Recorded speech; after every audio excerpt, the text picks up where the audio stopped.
I want to discuss the hypocrisy of the Democrat Party. Democrats are the ultimate hypocrites, known for their fake moral outrage and grandstanding while accepting whatever kind of moral rot in their own party they think they can get away with and get them across the finish line for power. And the hypocrisy has never been more blatant or clear than this week. Let me introduce you to Graham Plattner. He's one of the Democrats running to oust Senator Susan Collins in Maine.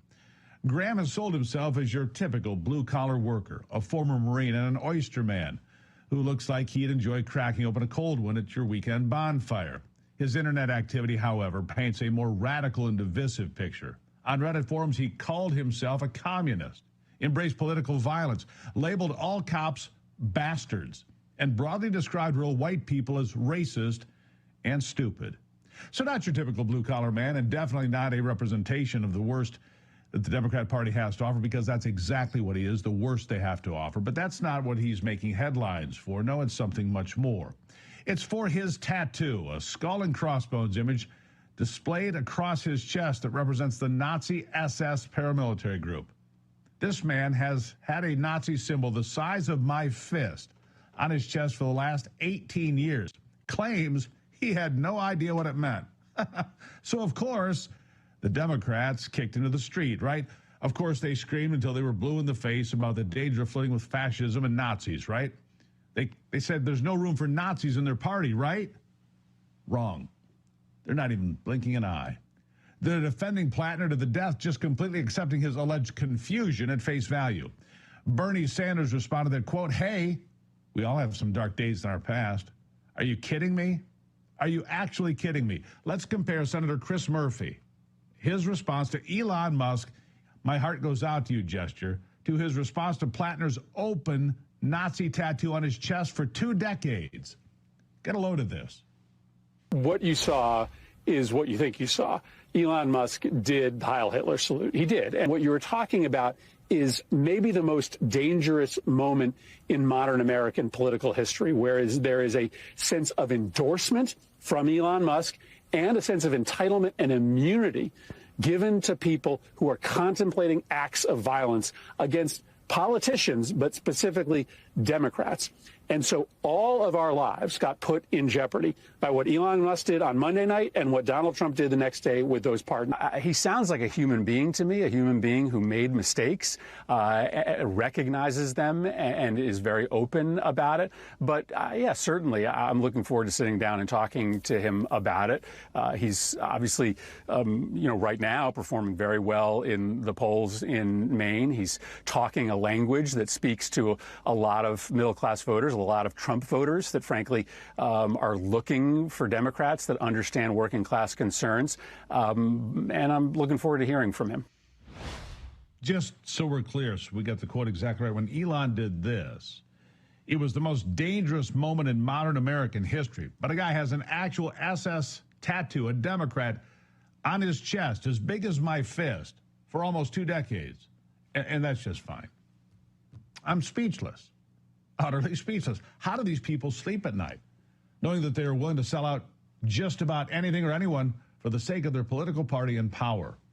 They'll even forgive a guy sporting a giant Nazi tattoo. Scott Jennings calls out the Democrats for who they are and what they are on CNN, and they didn't like it much. Here he is. At this point, if he moves forward, Democrats aren't winning the seat. I hate to break the news to you, but he's winning the primary by 30 points. Well, I think that's why he needs to get out. Getting a Nazi tattoo made him more popular. I don't think it made him more popular among Democrats. You've got a guy running for attorney general in Virginia who wants to murder Republicans, and he raised $500,000 off people of it. Have also you got Nazi tattoo guy in Maine. I sat out here for a year, 2 years, listening to every Democrat at this table say, Donald Trump's a Nazi, Elon's a Nazi, and your party is now in love with a guy with a Nazi tattoo who trained a left-wing paramilitary group and called himself an Antifa super soldier on the internet, and he's going up every day. Good luck getting him out. I am but a humble political analyst, and I will just tell you that when you're winning a race by 30 points, if a pundit on television tells you, well, you need to think about dropping out, you laugh in their face. I don't know. This is a year out. I feel like Democrats, the race. I want Democrats to be who they are. This is who they are. This is not who they are. It's like the left doesn't even have any idea the internet exists. that we can easily call them out on their blatant double standards and lies and roll the tape for them. Nicole Wallace and J.B. Pritzker think they can say with a straight face, the Democrats have never compared or called Donald Trump Hitler. They're trying to rewrite history to cover up their hypocrisy, their lies. I'm not going to let it happen. Go ahead, roll the tape, compare. I haven't suggested that Donald Trump is Hitler. I wouldn't say I don't that. think any Democrat has. I actually... It is deeply troubling and incredibly dangerous that Donald Trump would invoke Adolf Hitler, the man who is responsible for the deaths of 6 million Jews. How can you possibly compare what happened in Germany in World War II to what's going on here in the United States? Well, we're talking about the death of a constitutional republic. That's what happened in Germany in 1933, 1934. And we're seeing today that you've got an administration in Washington that's ignoring court orders. And this rogue Department of Justice going out to do the bidding of this Timu Hitler. I don't even know what to call him. I've called him so many things, but this wannabe Hitler for sure. Trump actually reenacting the Madison Square Garden rally in 1939 that neo-Nazis, fascists in America. Donald Trump's got this big rally going at Madison Square Garden. There's a direct parallel to a big rally that happened in the mid-1930s at Madison Square Garden. And don't think that he doesn't know for 1 second exactly what they're doing there. Oh, please. Madison Square Garden in the 1930s. That's what they did a year ago. I was at that rally, by the way. It was a pep rally for Donald Trump. Lots of people there. The place was packed to the ceiling. It was a great event and nothing more. These people are simply out of their minds. They'll lie about anything, twist anything. You want to defend a man with a Nazi tattoo on his chest as big as my fist and say, ooh, he didn't know. Fine. But don't think for 1 second you're going to get away with it after calling conservatives fascists and Nazis for a decade. Not because we had Nazi tattoos, but because we stood for personal freedom in America first.